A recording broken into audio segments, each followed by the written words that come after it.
This program, brought to you by Gary Allen Communications, was recorded in Pasadena, California, in early October 1973, just 1 week after the release from the publisher of Mr. Sutton's latest book, National Suicide. In bringing Mr. Sutton to you, we would like to give you a little background of him, as well as a statement from the preface of his new book, written by himself. Antony Sutton was born in London in 1925, educated at universities of London, Göttingen, and California, and in 1962 became a citizen of the United States. Formerly a professor of economics at California State University at Los Angeles, he is now a research fellow at the Hoover Institute on War, Revolution, and Peace at Stanford University. Mr. Sutton has written for Human Events, the Proceedings of the U.S. Naval Institute, Triumph, Ordnance, and National Review. Among his several books are Western Technology and Soviet Development, 1917 to 1930, Wars and Revolutions, a Comprehensive List of Conflicts with Fatalities, Part 1, 1820 to 1900, and two forthcoming titles, The Soviet Merchant Marine and Collectivism and War. Mr. Sutton is married and has 2 daughters. And now we would like to take just one moment to read to you a brief notation from the preface to his book. The evidence and the argument in national suicide, military aid to the Soviet Union, will come as a surprise and perhaps as an unwelcome shock to almost all readers. It is a first attempt to penetrate what may ultimately turn out to be one of the most tragic stories in the 200-year history of the American Republic. And now we join the program as Mr. Sutton is being introduced to his audience. I'd like to introduce to you Tony Sutton, Professor Tony Sutton.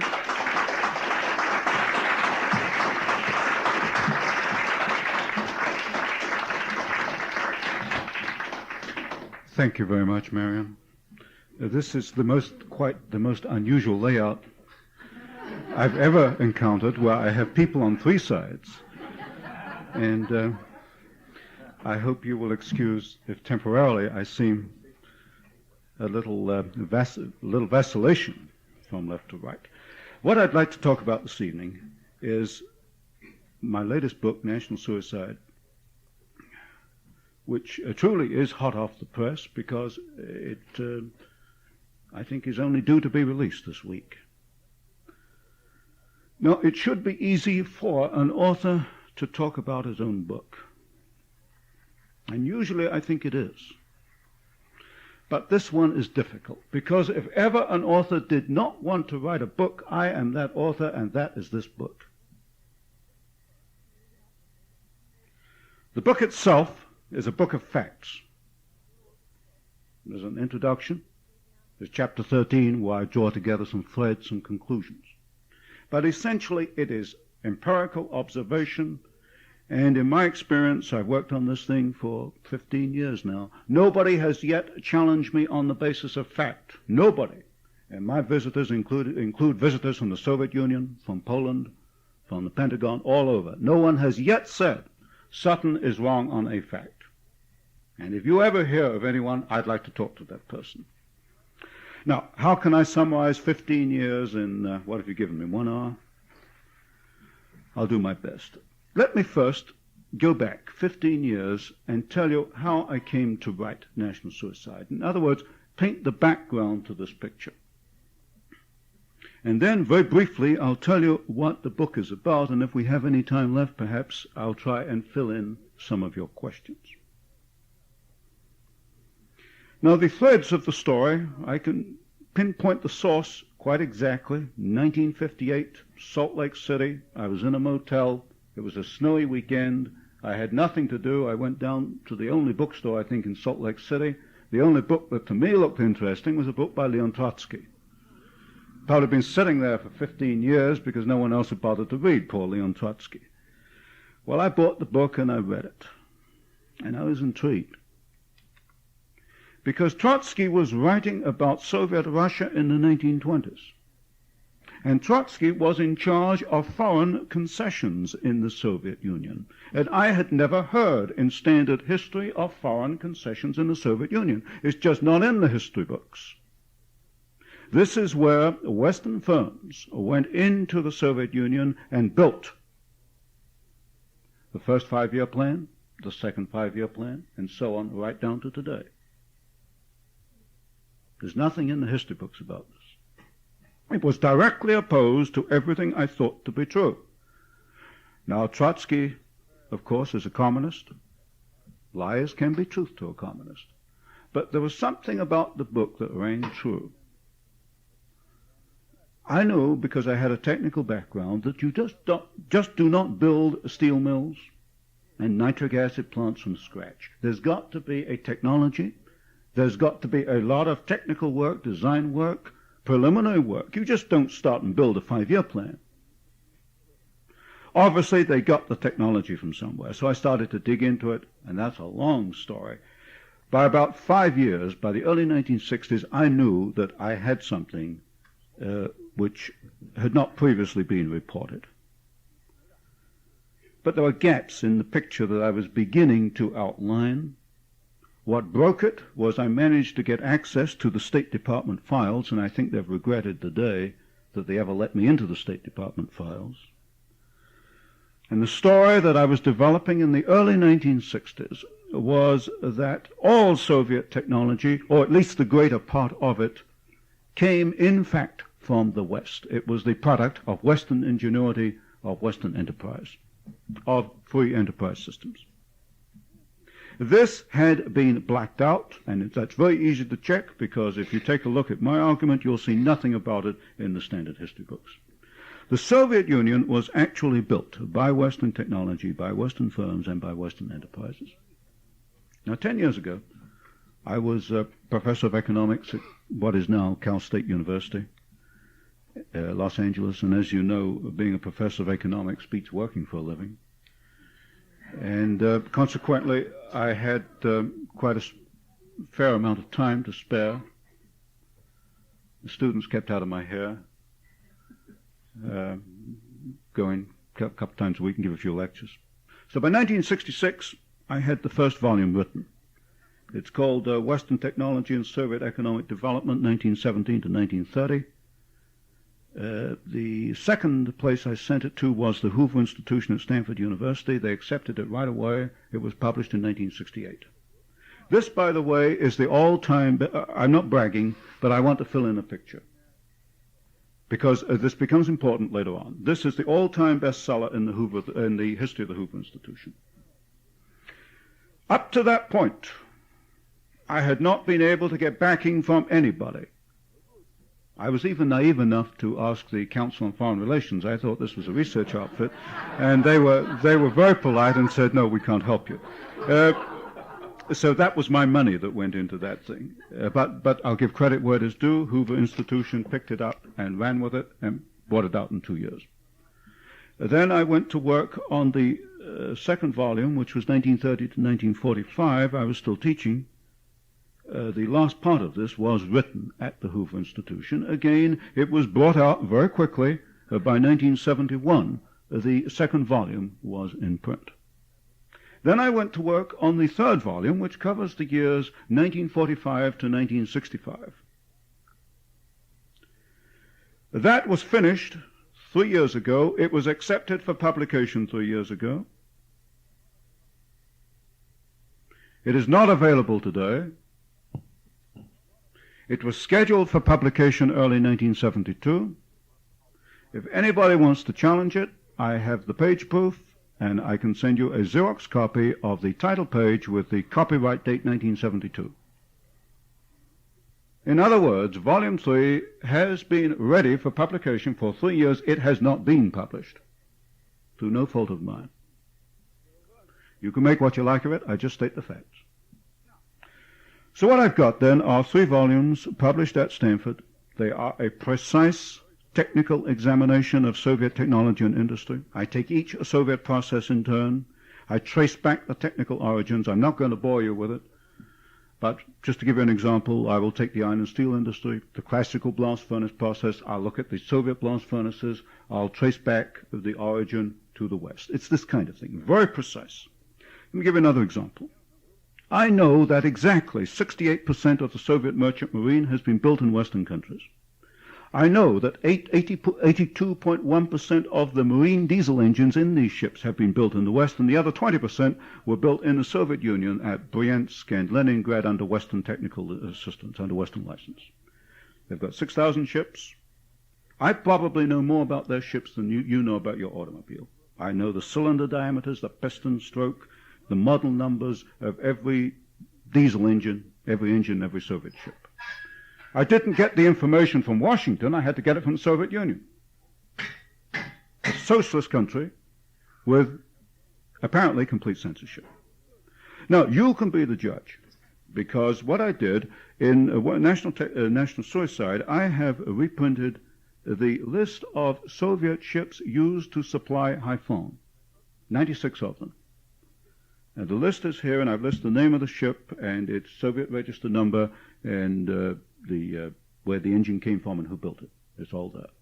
That's Appendix A. So you can judge whether I'm giving you a fair story or not. In general, then, I found that, if you want a ballpark estimate, I found that about 90-95% of Soviet technology came from the West. There is some Soviet technology.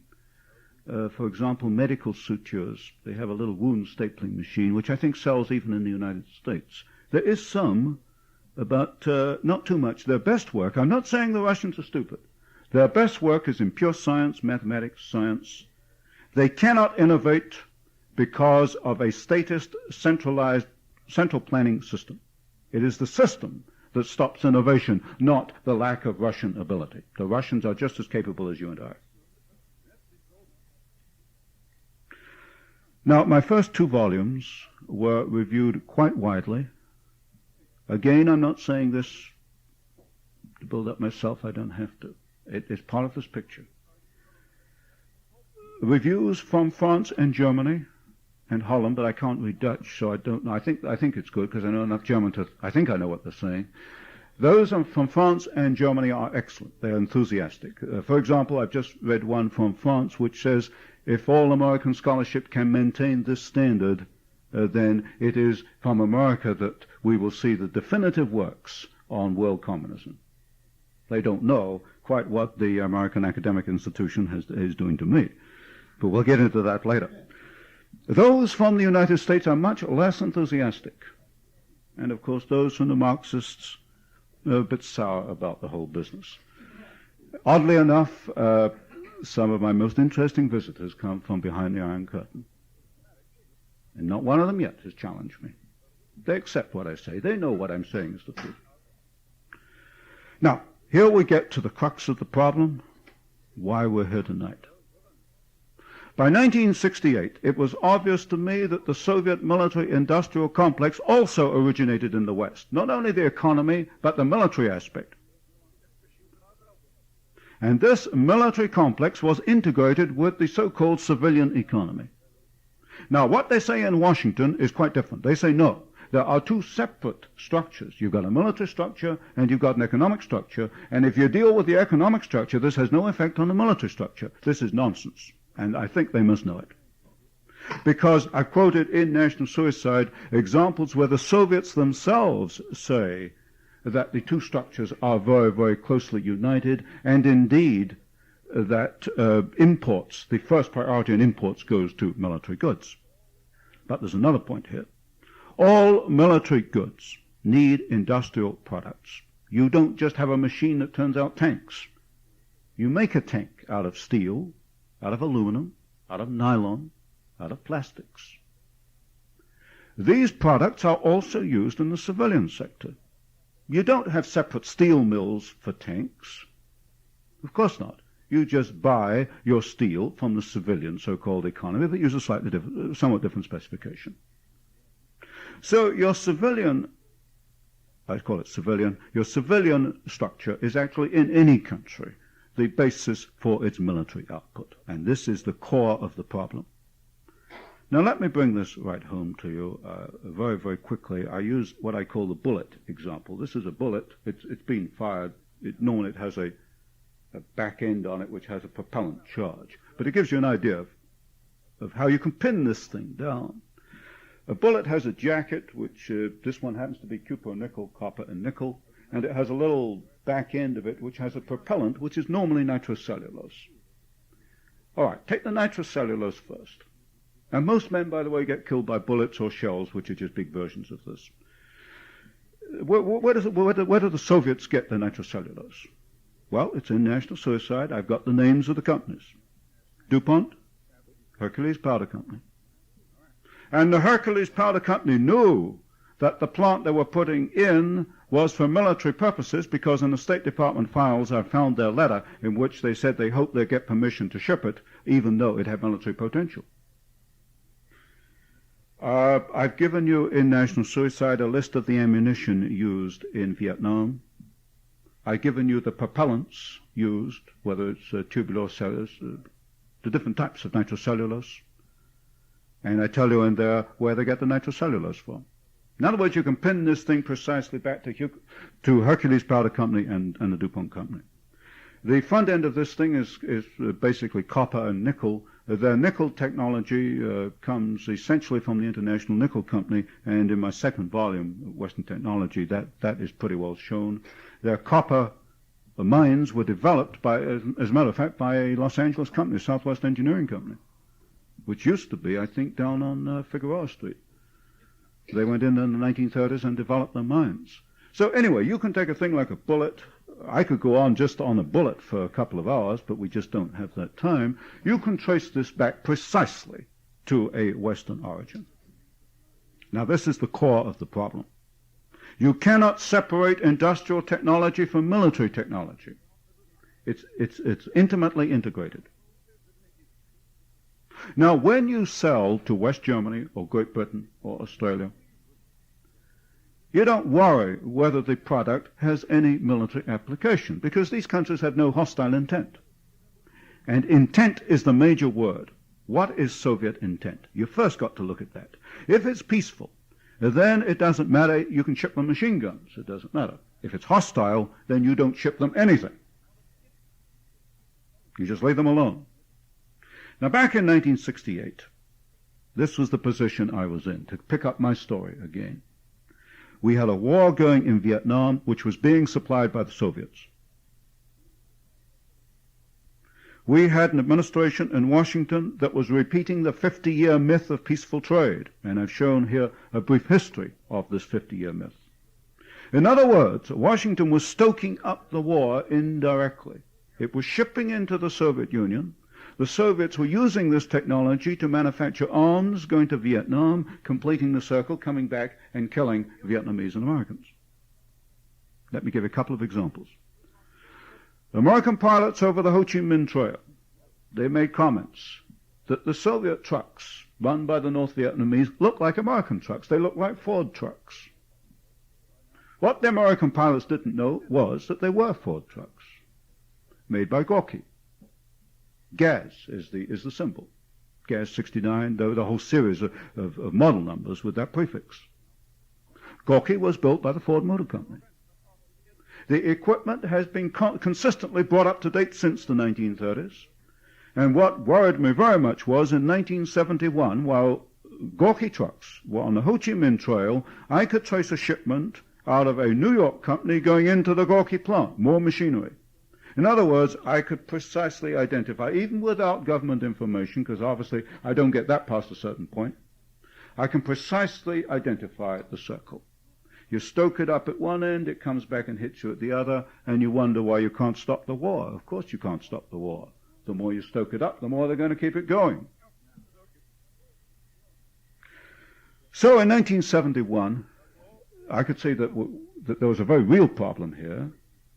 I suspected that perhaps my volume 3, I didn't know, I suspected that perhaps it was going to be held up. In 1971, I wrote to the Department of Defense. And I said, will you declassify enough files for me to write 1 or 2 volumes giving the military version of my 3-volume economic study? a sequel to the Stanford series. I received a reply right away asking for a list of the files, and I went right back. Mostly I asked for Russian technical manuals, Russian reports. They've got all this stuff. Nothing secret. Didn't want anything later than 1965. I can figure out the rest of it. I didn't want anything on lasers or anything esoteric. Just the bread and butter weapons. Tanks, aircraft, this kind of thing. I heard nothing. I waited 5 months because I knew what they were up to. All they wanted to know was how I was going to go about doing it. I waited 5 months. I wrote them a little letter. What are you going to do about it? They said nothing. You can be the judge because I reprinted the correspondence with the Department of Defense. My first letter was to Melvin Laird as Appendix A of National Suicide. And you can judge for yourself my correspondence with the Department of Defense. So that was my position, middle of 1972. Obviously, I wasn't going to get very much assistance to write the military version. I sensed, I had no proof, I had sensed that this was not going to be a particularly welcome study. Then I had an opportunity. American Conservative Union called me and said, "You want to go to Miami Beach and give 15 minutes testimony?" I said, yes. This was a surprise, I think, because for 10 years I kept away from everybody. I only very recently started to emerge. I wanted to complete the thing before I emerged. I went to Miami Beach, subcommittee number 7. I made a statement, no questions. The only meeting I've ever had in my life where I had no questions. And I can tell if an audience is hostile or not, and that audience of Republicans was hostile. I won't name their names, but I can remember their faces and I can remember their names. And I know the degree of hostility, and I know why they were hostile. I don't blame them. It's the second most hostile audience I've ever had. The worst one was when I tried to preach laissez-faire economics to the American Trucking Association, and they did not like that at all. So that was my position. The Republican Party obviously didn't want to know what I was trying to tell them. But I knew what was going on in Vietnam, and I thought, well, this is ridiculous. We've got a bunch of elected officials here, and they're plain irresponsible. That was my interpretation. So the position last August was, I had very clear understanding, don't go down that road. So I sat down. I weighed up the situation, the pros and the cons. And I sat down, and national suicide was an idea this time last year. I hadn't even sat down to write it. I wrote the book in 3 months. I had most of the information in my files. Arlington House accepted the book and sent me a check within 10 days, which is fantastic. Any author will tell you that. You just don't get books accepted that quickly. Arlington House moved with that thing. They had galley proofs out in 10 weeks. I had advance copies by July. So I cannot fault in any way Arlington House. Now, what's in the book? If you want to pick up the rest of the Hoover story later, I rely on your questions. We can either forget it or you can pick it up. What's in the book? My theme is that 100,000 Americans and countless allies in Korea and Vietnam were killed by our own technology. Nothing less. This technology was transferred to the Soviet Union under the guise of peaceful trade. I named some of the corporations. I'm naming some of the businessmen. But I would emphasize one thing. You cannot condemn American business on the basis of this book, because 99% of American businessmen, I'm quite sure, do not know what is going on, and if they did, they would feel exactly as I do. Further, I think the book has nothing to do with partisan politics. It should be equally of interest to everyone, whether you're Republican, Democrat, liberal, conservative. Come to that, it doesn't matter if you're American or Russian. Because to me, it comes down to a plain question of individual rights versus the totalitarian state. So my appeal in national suicide is to those who have open minds, who can judge facts for themselves. What I'm saying here, and this came about by accident, is what Andrei Zakharov, the Soviet H-bomb scientist, said a few weeks ago. and the American press picked it up. Zakharov said, "You are fools. Your trade is building up the Soviet Union. The Soviets are using it to build a bigger military establishment. Détente is a phony." He didn't use the word phony, but in effect he said that. I can't even think what it would be in Russian right now, but still. What I'm saying here is, by accident, what I've got in here is the empirical backup to what a very brave Russian tried to tell the United States. And what happened? Read Mr. Kissinger on Andrei Zakharov. He's a Russian, and he'll pay for that. A Russian saying trade solves Soviet problems. We have no intellectual freedom in Russia. I'm going to end up in a mental institution because I said this, even though I'm probably the best known physicist in the Soviet Union, certainly in the field of atomic energy, atomic weapons. What does Kissinger say? Ignore Zakharov. You mustn't interfere in Soviet internal affairs. We might disturb the Russians. It's an odd situation. A Russian warns the United States, and the United States ignores the warning. So let me very briefly tell you what I've got in the book. I hope it won't put you off reading it. I'll take that risk. First of all, I got a brief introduction, kind of a warming up thing. Oh, by the way, right in the preface, I say that while I've written the book, that I was denied the information from Department of Defense, and consequently we have censorship, and I point to Operation Keelhaul as another example of censorship. And that my hope is that the public reaction to this book is going to blast loose enough files for me to write the academic version. So in the first chapter, what I've frankly got here, I've outlined the history of so-called trade, what I call the détente aggression cycle. In other words, what the Soviets do, you can see this going back over 50 years. They are aggressive at one point, say in Korea or Vietnam, and then they plead peace, and this détente phase is used to bring in more technology. And you can identify this. They act peacefully. They say, let's live in peace. Détente. They did this in the early 30s. The United States goes in there, builds it up. The American taxpayer pays for it, 2 credits. Then they turn right around, and you get another war going. It's a cycle, and you can identify this cycle, and I've begun to identify it in this book. And then I talk about the persecution of Russian Jews, Russian Baptists, and Lithuanian Catholics. I'm neither a Jew nor a Baptist nor Catholic. But these people have a right to live. They have a right to their religion, and I feel very deeply about their persecution. And so I have brought this in to show that if you think the Soviets have mellowed at all, then go and talk to some of these people. Then I've got various sections on the link between casualties and trade, which is not, I think, been pointed out before. They say as you trade, so there's a greater inclination to peace. Well, I've got a little diagram in here which says the more you trade, the greater your casualties. The black marks are the increase in casualties, and there's a line showing the increase in trade. In other words, according to my analysis, the more you trade, the more casualties you get. But of course, this is lost in Washington. Then in chapter 4, we get right down to facts. How we built the Soviet military-industrial complex.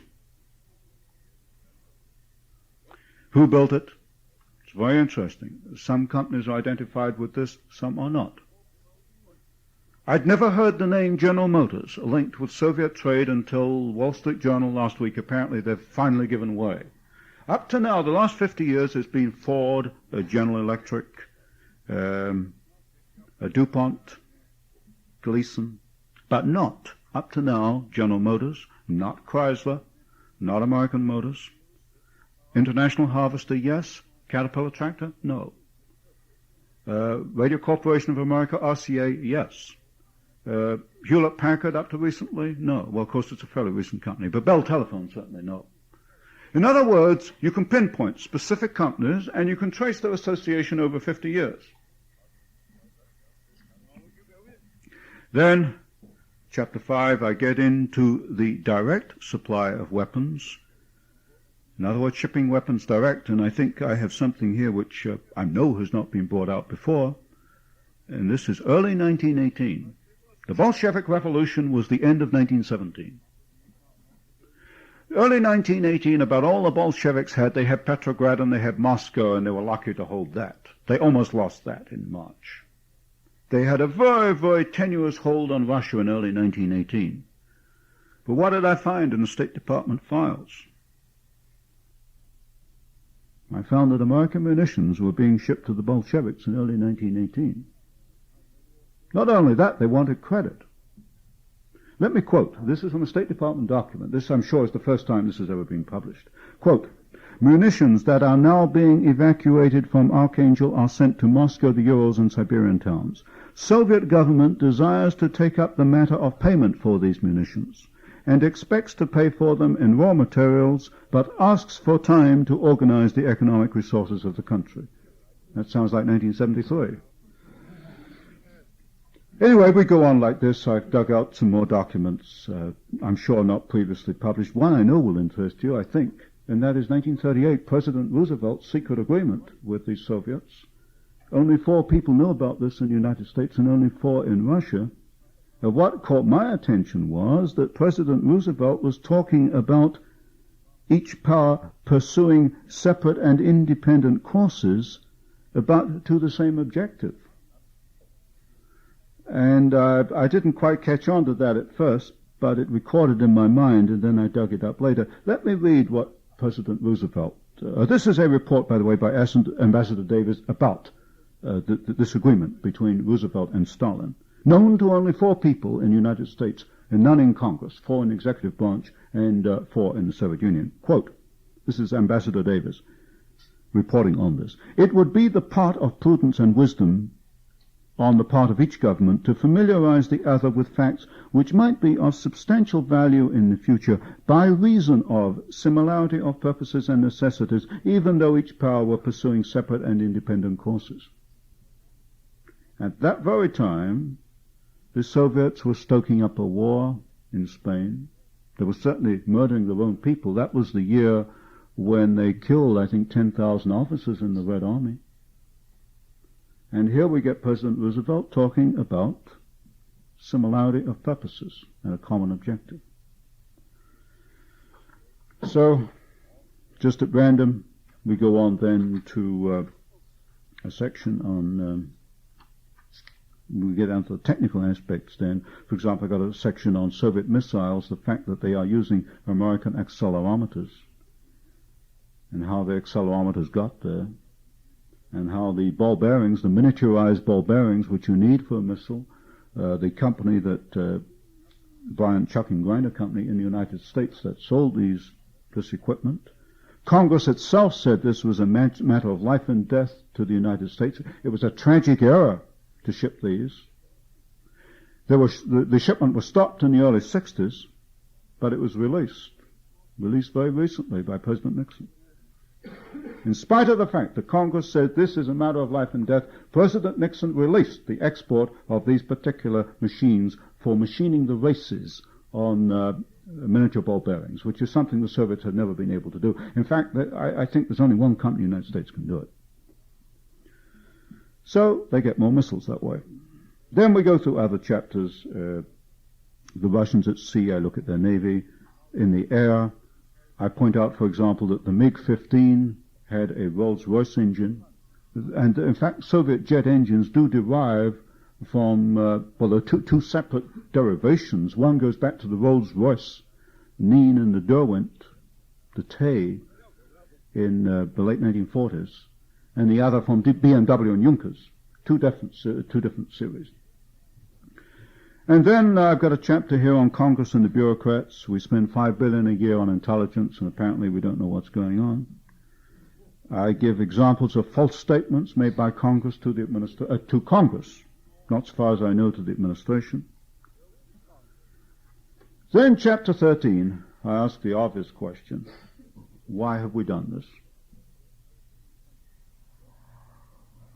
I don't come to a definite answer because I don't frankly know. But I give you 6 alternate answers, and you can take your choice. 1, it's going to build a peaceful world.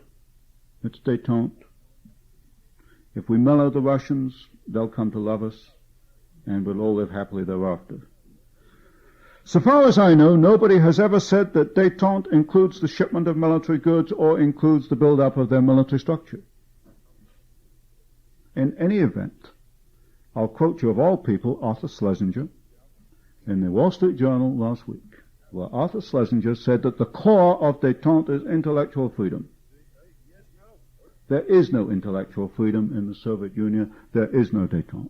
It's a sheer illusion. So I kind of rule that one out, obviously. Then it could be an accident. Maybe the policymakers in Washington are dumber than the most pessimistic of us think they are. You know, you can look at the wheat deal. What did they do? They increased the wheat export subsidy from 1 cent to 47 cents a bushel while they're selling the wheat to the Russians, and the Russians had nowhere else to buy it. Now, I don't know how much dumber you have to be than that, if it's an accident. So anyway, it could be an accident. You can make that case. Then I say, well, there's another possibility. Maybe we have no policy at all. Maybe it's what I call pragmatism. Policy is decided by random events. It's a kind of a cork floating around in the river, bobs around. And then I say, well, perhaps the time horizon for politicians is yesterday in the past and the next election in the future, and they just don't think about anything else. You talk about a 50-year spread of history, that's too much for a politician. Maybe this is the problem. And then I go after Mr. Kissinger, and I say, well, perhaps, because he is the architect, he took up what Walt Rostow started to develop, and I say, well, possibly Kissinger is a mystic. Now, I use mystic here in a very limited sense. A mystic to me is someone who cannot derive logical, rational answers from observable, empirical observation. In other words, he imagines things, and he imagines that what he imagines is the truth. Now, I quote in here a statement from Kissinger's book, in which he apparently does operate in this manner. You make your own decision. You read what I say about Kissinger. It could be that he just imagines in some way that there is no possible connection between trade and their military structure. When it's pointed out to him, he just doesn't want to believe it. It's not part of his makeup. I do know this, that Kissinger knows nothing about economics and even less about technology. So you take a choice on that one. Then I look at conspiracy, and particularly, of course, Gary Allen. And there, what I've done, I think for quite obvious reasons, you're lucky to survive anywhere in the academic world with an outlook like mine. You just do not survive if you say everything you think. I think Gary's got a lot going for him, though I'm not about to say so publicly, because I like to eat. I quote Nicholas von Hoffman, Washington Post. You might think he's a liberal, but there was a time when Nicholas von Hoffman would have me crawling up the wall, but I began to read behind him. And if you have a little patience sometimes, read a little behind what Nicholas von Hoffman is saying. And I used Nicholas von Hoffman's commentary on Gary Allen, and it was a very good commentary, and made some very good points. Anyway, a conspiracy is a possible alternative. Then you've got treason. I dismiss treason because legally there has to be proof that there was an intent to commit treason. I can't show that there was any intent. Anyway, the point is, and I'll better come to a conclusion now and perhaps get your questions. Whatever the reason, the facts point to one single, quite extraordinary conclusion. That our policy has been to build up the Soviet Union and the military strength of the Soviet Union. It could be that we are implementing Walt Rostow's recommendations back in the mid-1960s, where he recommended that as deliberate policy we reduce American power and encourage the increase of Soviet power. Now, I never did understand his reasons for that, but I do understand that the Rostow papers do make this recommendation. Kissinger, of course, was associated with Rostow, and it could be that they have implemented this. If this is the case, you better take another look at the Walt Rostow papers, because there's more to come down the road. What's to be done about it? I don't know. I feel right now that I'm sitting out on an end of a limb. I'm waiting for the explosion. I know there's going to be an explosion because I know the reaction of the Hoover Institution to national suicide when they first saw the proofs. I think the most important thing is not the obvious thing. You and probably everybody else is going to expect me to say, cut off trade. No. I don't think that's the way. I think there's more involved in this than trade. I think we've got the corner of a much bigger story, and this story has got to come out in the open. Operation Keelhaul is part of it, and there are other parts of this story. The most important thing, I think, is to get the files opened. And the one strong recommendation I make in national suicide is that the limit of classification should be 3 years. After 3 years, all government papers become public information. Because I am quite convinced if the public knew what was going on, this would not be tolerated. I just cannot believe that the average American wants the United States to commit suicide. So the absolute number one priority is information, more information, and then I would leave it up to the man in the street, the average American, to exert pressure through Congress. And I'm not saying cut off trade. I think that's a phony fight. You're not going to win it anyway, because the Export Control Act of 1949 was never implemented. The State Department never recommended cut-off aid to those countries supplying strategic goods to the Soviet Union. They always found a weasel out. If you're a bureaucrat, you can always find a way out if you want to. What I'm saying is, number one, let's get the files open. Let's find out what's going on. That's the most important thing. I can't do very much more. I've done, frankly, about as much as I can do. The rest is up to people like yourself. Secondly, Congress has to reassert itself. There's flagrant abuse of the Constitution. You'll recognize by my accent that I'm a naturalized citizen. I took an oath of allegiance to the Constitution, and frankly, all I can see day after day are flagrant breaches of the Constitution, the Internal Revenue Service being one of the worst offenders. And thirdly, I rather hesitate to make this point at this meeting, but I will make it anyway. Because I think that you pretty well summed me up by this time. You've got a pattern of what motivates me. I don't tend to hold things back. I think that perhaps our way of looking at things as being left and right is leading us into traps. What do? We look at someone and we say, is he left or is he right? This political spectrum, I think, is beginning to evolve in my mind that it is evading the real issue. The real issue, as I see it coming up in the next 5 or 10 years, is the individual trying to preserve his rights under the Constitution as it was originally intended against a collectivist state. I see the issue in terms of the individual versus the state, not in terms of left and right. Now, this may or may not to you sound like heresy. I've never put this argument to a fully conservative audience before. I think this is what we're going to have to face up to. At that point, perhaps I should catch your questions, and then we'll stay within the time limit. Can you give us some current information on the recent the energy crisis, the energy crunch, the vast Russian oil fields, the support, our relationship with them? Any observations you might have in that area? The energy crisis, so far as I can see it, is a phony. Take a look at the Department of Commerce, U.S. Statistical Abstract Reserves of Natural Gas in the United States. You find they've increased by 50% since 1950. I think this year's output of natural gas is about 7% of total reserves. We have twice as much gas in the ground in the United States as has been produced in the whole history of production of natural gas going back to the late 19th century. What caused the apparent shortage You go back to the Natural Gas Act of 1938, which gave the government the right to intervene.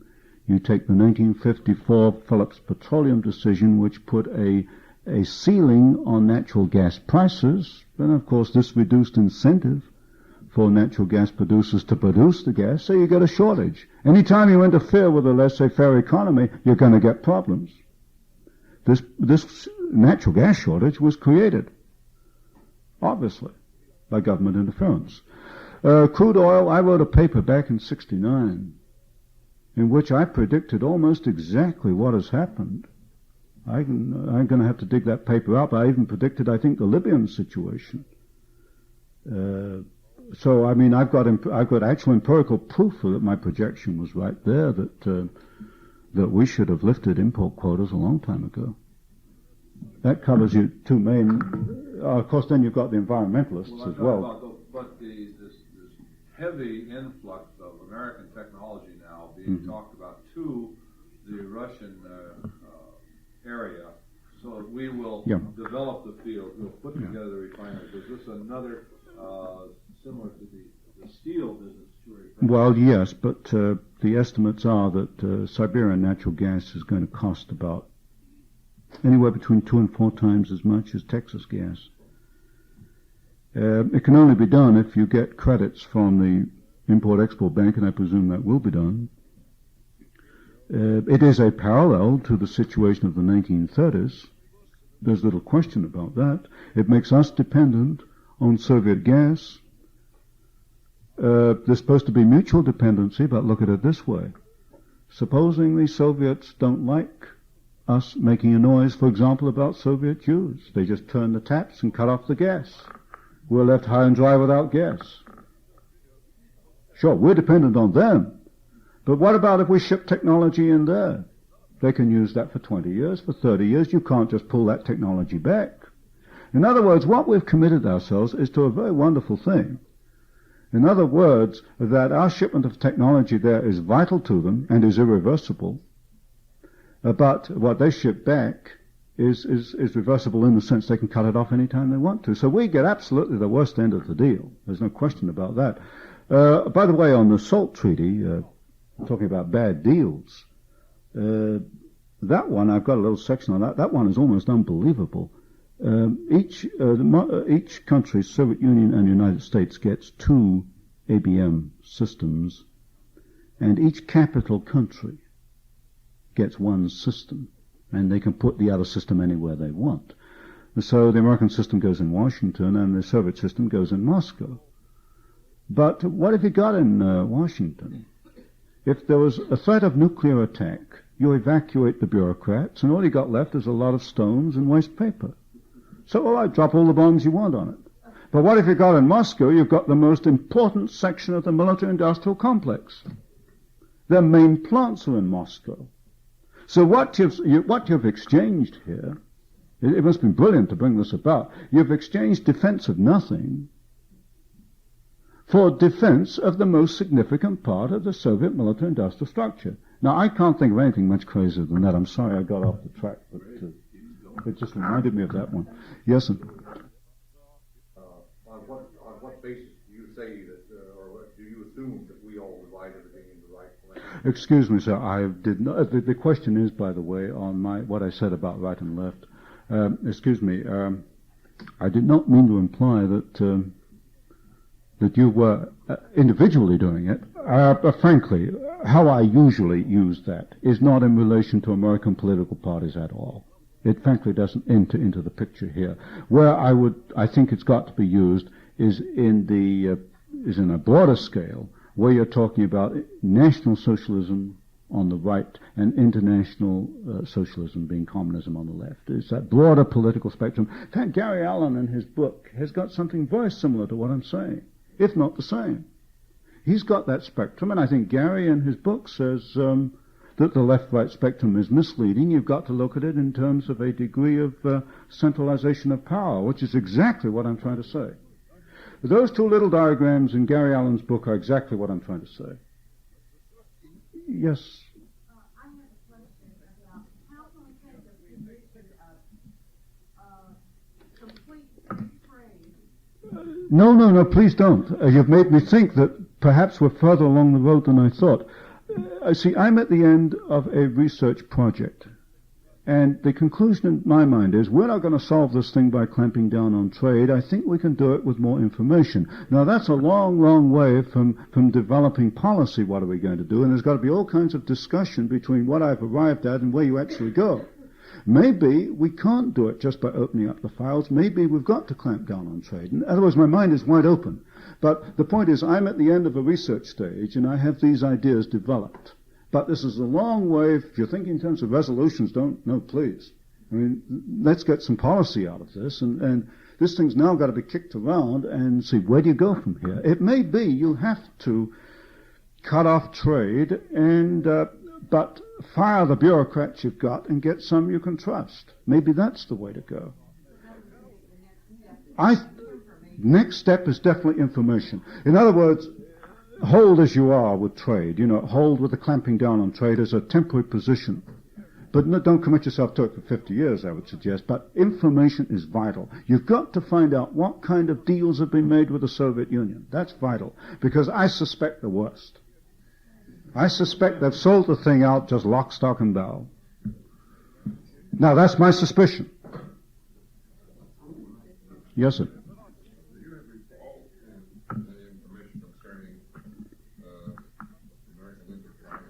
Operation Keelhaul was 1945, 1946, where I don't know how many, at least several 100,000 Russians who were then in Europe were forced to go back to the Soviet Union.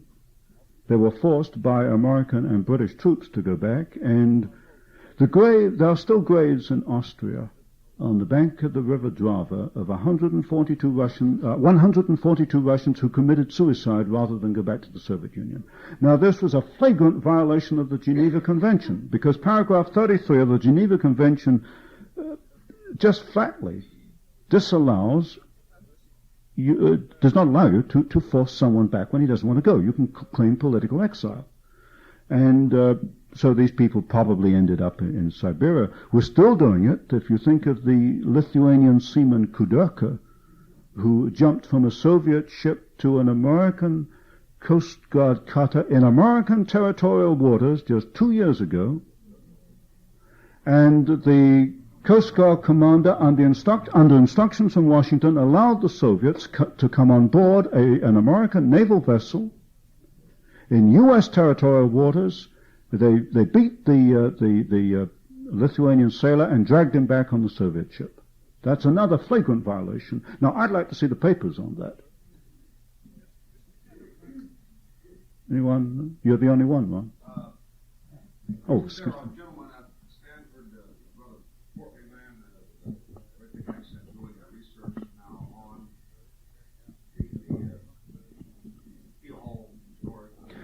That was Epstein, Julius Epstein. I don't think he's there any longer. Julius Epstein has spent many years, 15 years, working on that. He knows more about it than anybody else. I came into it because I could see what he was doing. He was doing in that what I was trying to do in Western technology, so every chance I get, I just mention it to make sure that as many people as possible know about it. But he is the man on Operation Keelhaul. Yes? Do you think that the present hearings of Watergate and the grand jury indictments and the special investigator and all this, do you think this is going to lead to any declassification? I'm not optimistic. I know Mr. Nixon has said that this is going to be an open administration, open information. But he also said that taxes weren't going to be raised and a number of other things. In other words, I don't think that they will change one little bit until they are forced to change. And it is going to take a great deal of public pressure through Congress. I just do not think they're going to change voluntarily, for good reason. I have read something like over 10, 15 years, perhaps 250,000 State Department documents, either read or scanned them. And if that material had come out at the time, for example, Colonel House cabling Wilson at the time of the Bolshevik Revolution suppressed criticism of the Bolsheviks in American newspapers. If that had come out in 1917, imagine the uproar that would have created. And I think the same thing is going on today. I don't know, but I suspect. I don't think they will do it voluntarily. I think it's going to take a great deal of public effort. But I do think it is vitally important. Yes, sir? What makes you think that the documents will be in the There are examples of policy being used in that manner. In other words, if you want to bring about something, you've got to have a kind of a wall to batter up against to bring it about. It's the Marxian, thesis and antithesis brings about a synthesis. There is no question in my mind that the so-called international bankers are very much in the middle of this thing. There is a group, I call it the establishment. It seems to be a transatlantic establishment, and I know that because I have English sources. There's a transatlantic link, there's no question about this. It pretty well controls policy, there's no question about that. Whether you call yourself a Republican or a Democrat, the same people that Kissinger was under Kennedy, Johnson, and Nixon. They're pretty well running the show. But it's going to take an awful lot more work to get the full picture out. I don't think we've scraped the surface. But what I do know, look, basically I'm a researcher. This is my job. I'm a technician. I do know there is a much bigger picture, and the picture I've got is only a little part of it. There's a lot more under the surface. No question about that. Do you want to...